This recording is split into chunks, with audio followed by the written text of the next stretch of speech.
get started. So for those of you who weren't here in the beginning, my name is Byra. I'm part of the Motivate MD team. So just a little bit about me. I'm from New York, so I went to St. John's University. I did my major in biology, and currently I go to NYTCOM, which is in Old Westbury, New York. I'm a fourth year medical student, and I am doing my DO and my master's degree as well as my PhD. I'll be graduating next spring, so glad to be finished. And kind of like the reason why I joined Motivate MD is because I'm a first generation uh, individual in my family who's in medicine, and I kind of wanted to help other pre-meds in the similar situations as well. And I'm also applying to psychiatry and pediatrics. So today we are going to do a case, and specifically we are going to talk about domestic violence. Now, why did I kind of choose this topic? So my master's at NYTCOM. Oh, before I even start talking, can you guys all hear me? Okay. All right, cool. So my master's at NYTCOM is basically in healthcare and medical simulation. And I joined that program because I'm interested in doing academic medicine after I finish my residency. So my thesis is about how we could use simulation to help domestic violence patients and other patients who've experienced emotional or physical trauma. So kind of today's outline is we're going to do a case. We're going to talk more about what sim is, as well as go through like the physical exams, some diagnoses we can kind of figure out, as well as an assessment and plan. And what you guys are going to be doing is you're going to actively participate. And pretty much, if you guys have your SOAP notes ready, we are going to probably go through the whole SOAP note throughout the whole presentation. Right? And at the end, you guys are going to get a quiz and a little feedback session, as well as some question and answers. All right. So let's start with a little poll.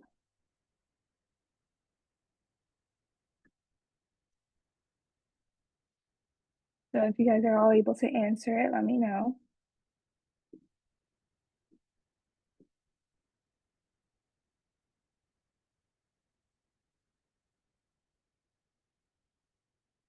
That's everyone. All right. So kind of why I chose this question is in med school, a lot of people say that we don't really have a lot of time. And although that's kind of true, not always, we do have a lot of breaks where we can go to chat, we can travel, we could visit family and everything. It's all about time management and using your time wisely. So let's begin. So does everyone have like their SOAP note? You guys could also get it from like the code below. So let me know when you guys all got your SOAP notes ready. Do like a little thumbs up.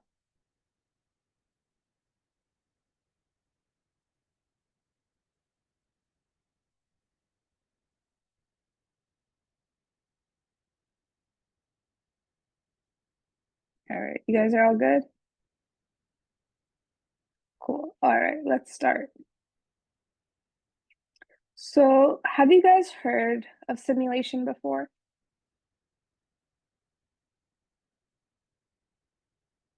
Not really. So simulation in basically a medical context is really recreating real life clinical scenarios. So before we go into our third year rotations, we kind of have to practice doing IVs, doing like CPR compressions, or even just like talking to patients before we're allowed to even see real life patients on our third year rotation. And sim kind of creates like these real life case scenarios, and we either use mannequins, which is on the left, like the guy with the glasses, or we kind of use standardized patients, which is on the right. And standardized patients are kind of individuals who kind of act like patients. They will act all the physical symptoms. They have this script that they go through that discusses all like the type of disease that they have and what to say.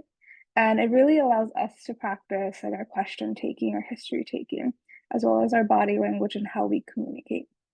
There are other like types of simulation as well called task trainers. They're basically a little smaller. Like it could be a mannequin's arm where we practice IVs, or maybe like a little tiny finger where we practice like glucose monitoring and stuff like that. And now there's more virtual environments where you put on those 3D kind of headgear and you get to kind of practice walking through the day as a physician as well. And this is really to help like refine our clinical skills and like enhance like our patient care. And I think the most important thing about simulation is that it provides kind of like a safe environment where you could practice, you can make mistakes, and you can learn from those mistakes. Now, today we're going to talk about a patient who has experienced domestic violence, and we'll kind of go through it piece by piece, and I'll kind of say how simulation can really help us really talk to patients and communicate with patients who have experienced trauma. So, does anyone read the case or should I?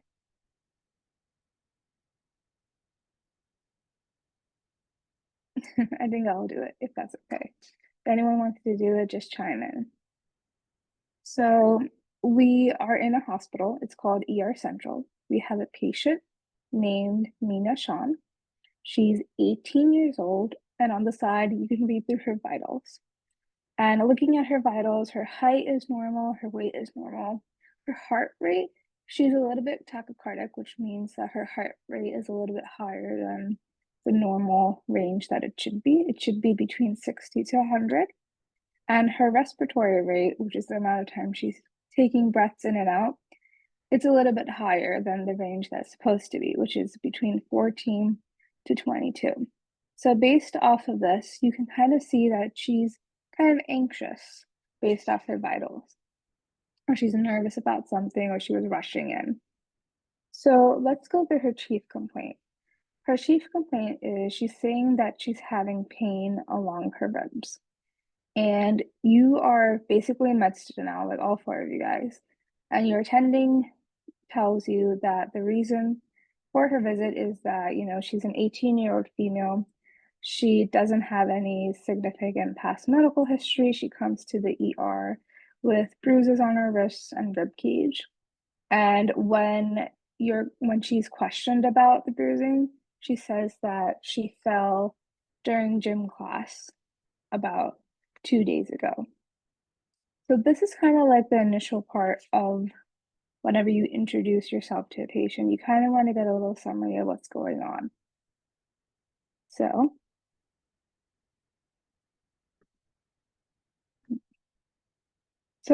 from this presentation, what are some questions you guys are thinking of?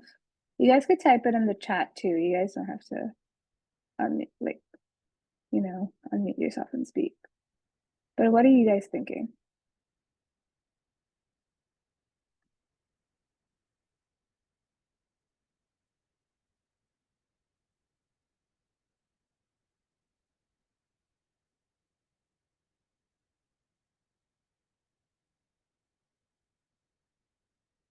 Drew said, what activity in gym class was she doing? That's a good question. Does anyone else want to ask? What questions are you kind of thinking?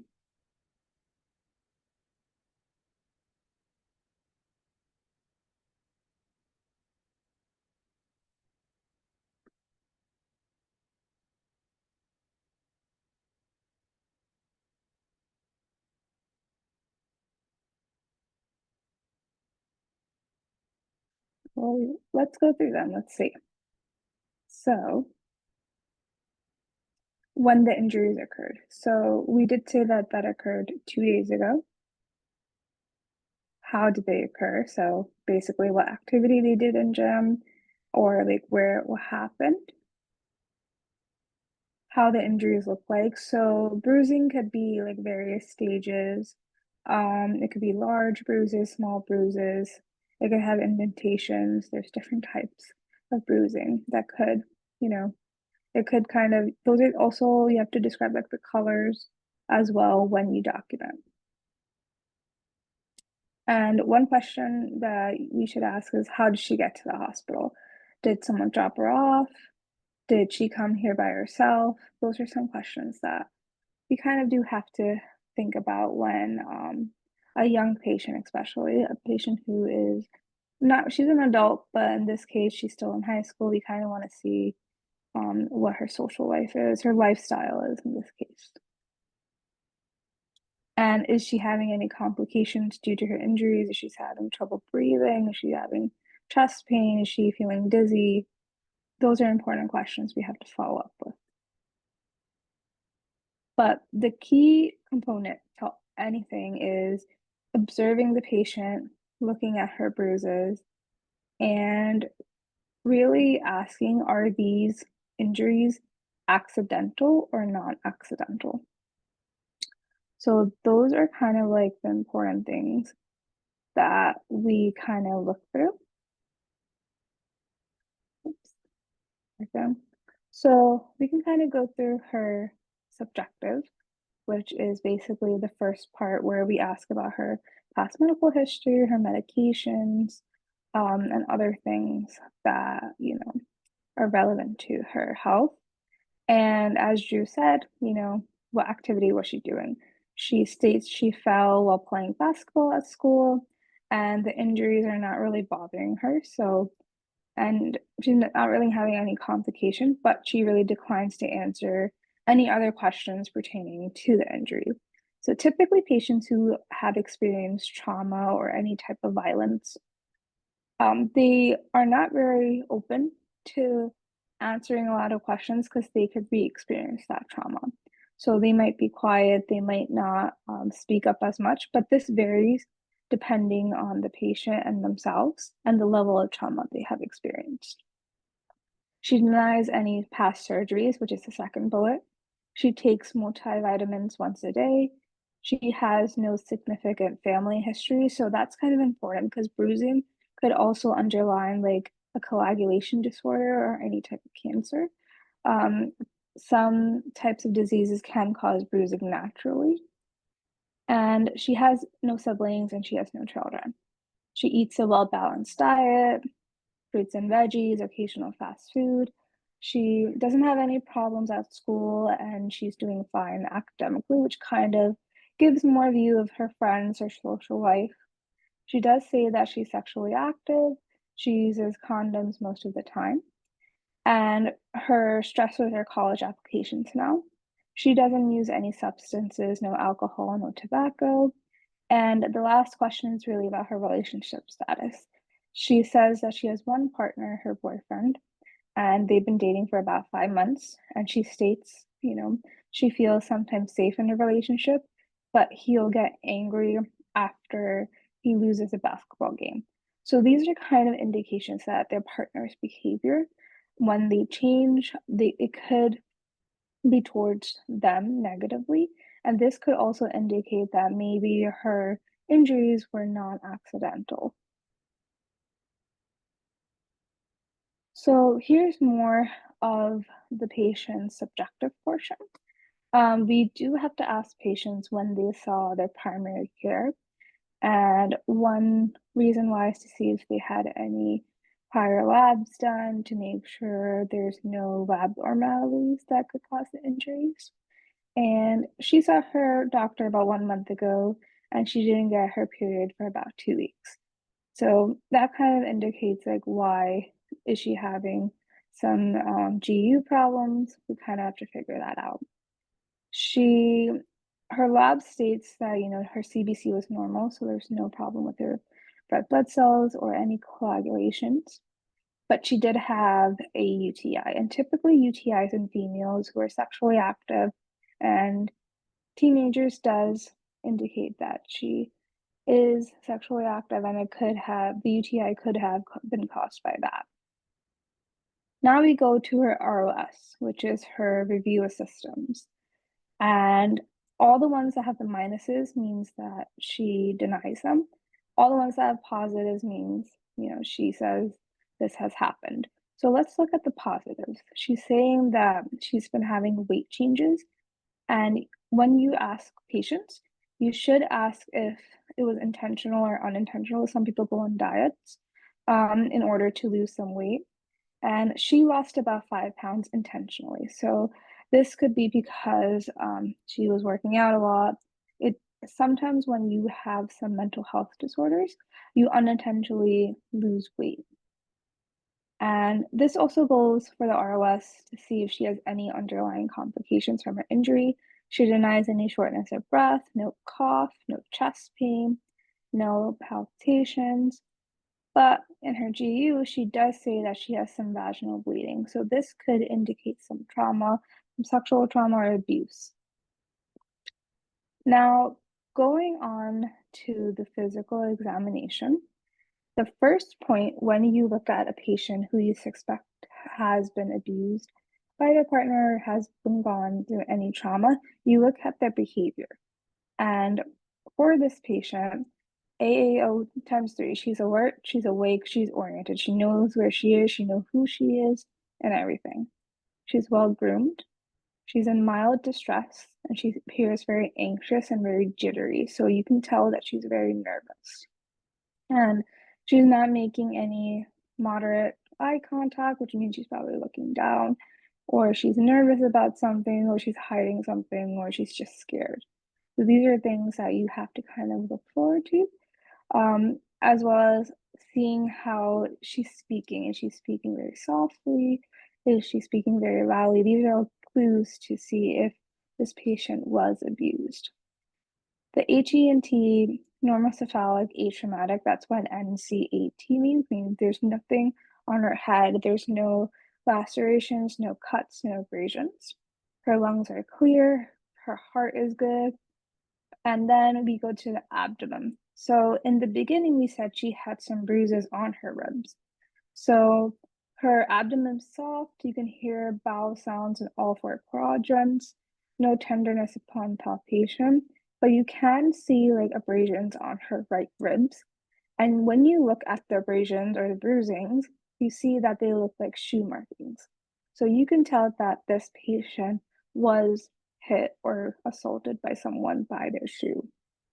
When you go to the upper extremities, which is her shoulders, her arms, her forearms, you notice that her range of motion is intact, but you do see like 5 visible bite marks on her shoulders. And those are like bilaterally, as well as her upper arms and forearms.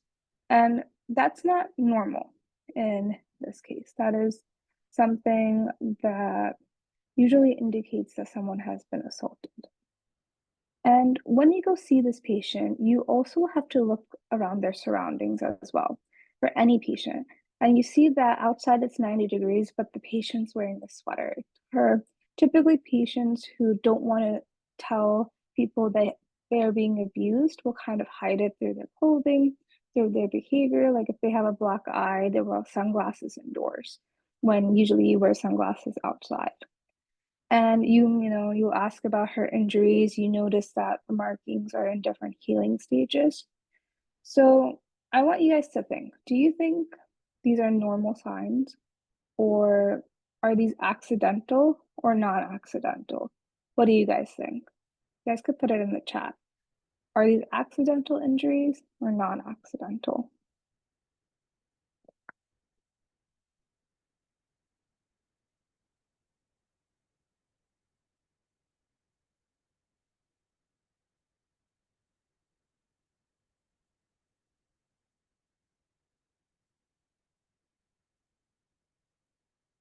Yep, yep, these are non-accidental. And when you're a med student, it is a little bit hard to figure out what's accidental and what's not, but the more you see it, the more you kind of understand that specific diseases actually can appear that someone bit you or that you have a lot of bruising that can indicate assault. But piecing together her behavior and as well as her history, as well as the stressors that she has been experiencing, these can indicate that they were inflicted upon her by someone else. So what's your next step? So here are all the images of who you see this patient, Nina Shaw. You see her bruising, the bite marks, the sweater, as well as the abrasions on her ribs. and she looks pretty distressed. The next step is really formulating what this could be. And when you're writing a differential diagnosis, it's kind of hard to pinpoint one specific thing, especially in trauma patients or those who faced violence, because this can coincide with other like mental health issues.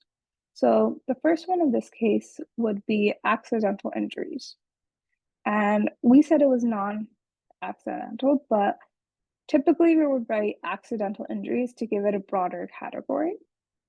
And then we will put mental health disorders, and then through that, we'll kind of screen, rule out things. Then the next will be abuse. So unless the patient tells you, you will ask the patient, did someone abuse you? Do you feel safe? And sometimes the patient won't say that. Unless they say they have been hurt by their partner, that will be your top differential. But we'll include it as like our third. These injuries could also have been self-inflicted. For those who have mental health disorders, they may contemplate on hurting themselves. So this is something that we also would write, as well as the bleeding disorders. Although her CBC was normal, there could be an underlying genetic component that we have to figure out. Now, whenever you talk with a domestic violence patient, the question you should ask is, do you feel safe? And that is something that you do in your plan. You create a safety and risk assessment. So basically ensuring that the patient themselves are in a safe environment and they are not really having an environment where it's a risk to their own lives. Then you create a safety plan. You figure out how to help that patient get out of that environment, what support options they have, and what they can do to prepare themselves to leave. The next you do screen for mental health conditions. So we don't go in this order, just saying for like assessment and plan. We don't go one, two, three. This could vary depending on what hospital you were working in. But you would screen for mental health conditions. You'll do an anxiety test. You'll do the depression test, which is the PHQ-2 and the 9. And you'll kind of rule that out to see if the patient also has that. So you could give them the necessary support options they need. You'll also educate the patient on any legal and social resources as well to give to the patient to help them leave their abuser. And as I said, discussing with the patient about counseling, any support options that they have, because they might not have family in the area or someone to really rely on. And always, always, always follow up with your patient. And I see a question in the chat. What happens if you see all these injuries and the patient's behavior, but they insist that the injuries were not a result of abuse? So typically, these injuries do align with abuse, and sometimes patients don't really say. Um, if a patient denies it, then it's their choice on what type of treatment they want. Ultimately, it comes down to the patient's choice if they want these specific resources or if they want to get help. But typically, at the end, it's their choice if they want to tell a healthcare professional or not if they have been the victim of violence. Does that answer your question? All right, yeah. It is kind of difficult because you want to help the patient at that time, but at the same time, it's the patient's choice unless you think that abuse will affect their life, like it's like a life or death situation, then you will interfere as a physician or anything. All right, that's a good question. So, simulation kind of provides all these six things. And the key to really interact with any patient who has faced trauma is really communicating. You want to ask the right questions in a non-judgmental manner, as well as ask them in a way that lets the patient tell their story. And you also want to provide empathy. You don't want to be like, okay, we really need to understand that this patient probably has been through a lot and they don't know who to trust. Body language is very key. Always make eye contact with the patient. Um, Always reassure them, making sure that you're listening to them as well. And number 4 really highlights what I've been talking about. Know that everyone kind of has different trauma. So one patient is not the same as others. Everyone has their own different presentations and how they kind of communicate with the physicians. Some can openly talk about it, some can't. So know that everyone has experienced things differently and be very sensitive towards that. The other thing is really creating a safe and trusted environment. Know that the patient is probably scared. They don't know who to turn to.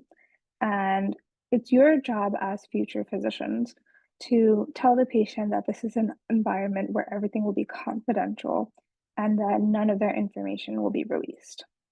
And the last question is you're going to be interacting with diverse people, people from different cultures, different backgrounds, and every culture has their norms and different beliefs that they have.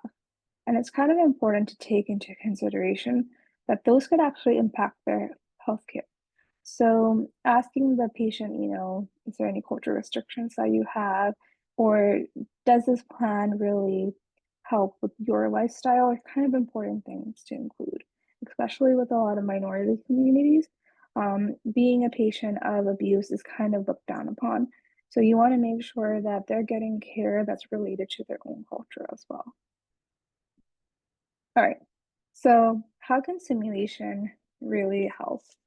And in this case, as physicians, we are kind of the first people that domestic violence patients interact with. And unfortunately, we don't really get training on how to really communicate with like trauma patients, especially in med school. We mostly learn it through our residency, but when we're on our third year rotations and we experience a patient who comes into the ED who's a victim of violence, we don't really know how to approach that. And even when you're first year, second year med student, we kind of are uncomfortable when asking about sexual health questions or asking if the patient was hurt or abused because it's kind of uncomfortable to us. And we also have this fear that we might insult the patient by asking these questions, but these are kind of important. And really, for physicians, we create that safe space to allow these patients to really disclose about what's really going on with them. And simulation really lets people be in that role that you are a physician, that you are in this clinic, kind of helping this patient out and creating that scenario. It also improves our communication skills, how we deliver to the patient, especially when we're taking their history, and just like attributing how we can apply our medical knowledge, such as talking to like patient about abuse and just improving like our clinical skills, our observation skills. And I'm a DO student. The one important thing is holistic practice. We have to know that all these patients have different aspects of their lives, and trauma can in fact can impact them psychologically, emotionally, and physically. And it's important to take into account that everything is impacting this patient. And we kind of have to treat them in a manner that treats them as a whole person rather than a single like they have been a trauma victim. They might have issues with their finances, they might have issues with their diet or other conditions that they're kind of going through. And we kind of have to combine all of that. And that's what simulation kind of does. When for us in our third and fourth years, we do a lot of standardized patients cases. So an individual who kind of acts as a patient. And this kind of lets us kind of speak to them, observe their body language, also allows us to practice for our physical examinations where we can look at like the bruisings, the ribs, and also talking to the patient on what we're doing. So how we're looking at them and describing it back to the patient. Like we can't say a medical term. we do have to simplify it so that the patient can understand.